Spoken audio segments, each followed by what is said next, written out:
Hello everyone, Mocha Bear here. Welcome back to Mocha Bear's Hobby Den. Today we're going to do a brief discussion on a very popular horror D&D 5th edition module. Shall we get started?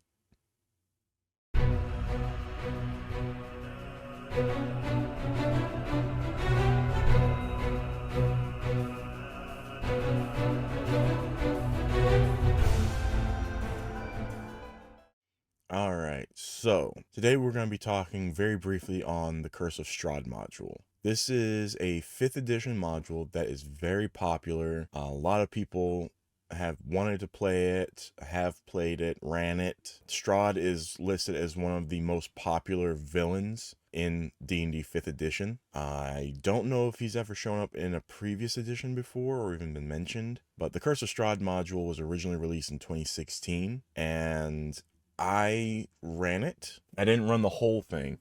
I ran a few sessions before the module just sizzled out because the group fell apart, sadly. It is, well, I should say it did get a revamp in 2020. I don't know how much better it is. I've seen a lot of people say that it's almost exactly word for word from the original release. It's just that the revamp version is in a box set that comes with the cards in the game that can be used, and they're like foil stamped and come with a foldable box that you can put them in. Other than that, I don't believe much has been changed in the book. It is not a beginner DM or GM friendly module. It is what I consider an open world sandbox module where you have stuff that can happen in each chapter that they have in the book, but you need to seriously, like most modules, you need to read ahead before you even sit down to play with your players. You need to sit down and read ahead before you even go, hey, you guys want to try this module? Because when I say open world sandbox, they tell you that this has you go to this location, something happens, but the traveling is so boring that you have to use a random encounter table or just skip ahead to saying, okay, yeah, you get there, nothing happened during travel. I feel like Curse of Strahd module is a really cool story. It's just too open. I'm not used to seeing a module so open like that. You would think that it's a homebrew, and with Curse of Strahd, you definitely have to homebrew some stuff in there. Otherwise, it's just going to be boring for you and your players. So I definitely did some homebrewing in it. I read ahead. I did kind of cheat with the cards because the cards are supposed to be like, oh, this card means this and this card means that. And the players have to try to figure it out. Unless you have everything memorized or you have notes right there in front of you already written down of what each card represents, and it's a full deck of cards. You don't need that deck. You can use an actual like regular playing deck of cards because the book tells you what each card would represent for the game. Unless you're going to sit there and you're going to write down everything on little cue cards and have them sit there, and when you draw the card you flip through your cue cards, it's not going to work out. So what I did, shuffled the cards and then drew the cards that I would have drawn, that I would normally draw, set them down in the order you're supposed to, and then I looked in the book, read the information, and wrote it down in my notes for the game. And then I put the cards back the way that I drew them, so in reverse of how I drew them. So the last card that I drew is the first one I put back. And so that way, during the game, when the players got to there, I drew the cards and I read the notes that I had written down what they are to represent. So I knew ahead of, okay, so this is saying that this is going to be a part of the story.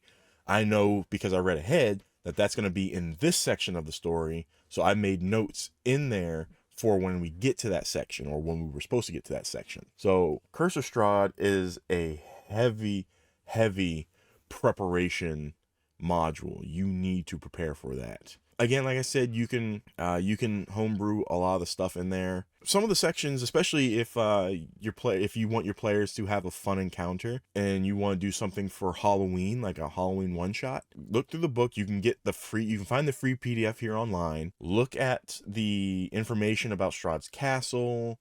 Read the information about the encounters that you can and will have in his castle, because Strahd can appear anywhere throughout the module. he's not isolated to just his castle. He can appear in the beginning town, a town that you have to go to after the beginning town. Like, he can show up anywhere according to the module. It's ridiculous. You could easily just take the section of Strahd's castle and the encounters there between the players and him, and you can turn that into a one-shot. Maybe your players get an invitation from a mysterious raven or a crow that shows up, or they just have a random letter in their mail inviting them to a masked ball or a festival to where there will be fun and games, drinks and food, and then a big surprise for all in attendance.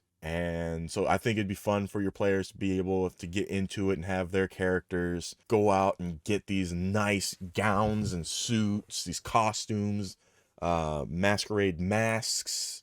All that would be really cool to do. And to do a suspenseful story where the players show up and all the other guests, they could be from the local villages, the cities, the towns, for Strahd's castle, or they could be from all over the different realms in 5e, and they just received an invitation. And when the people are all there, some of them could be adventurers, former adventurers, brand new beginning adventurers. I would recommend letting your players be a higher level. They would need to be at a level to match Strahd for sure. And if you want to make it fun and difficult and challenging, you would also want to have some vampire spawn, some ghouls, some swarm of bats, a wolf or a werewolf even, or a couple werewolves in the castle as well.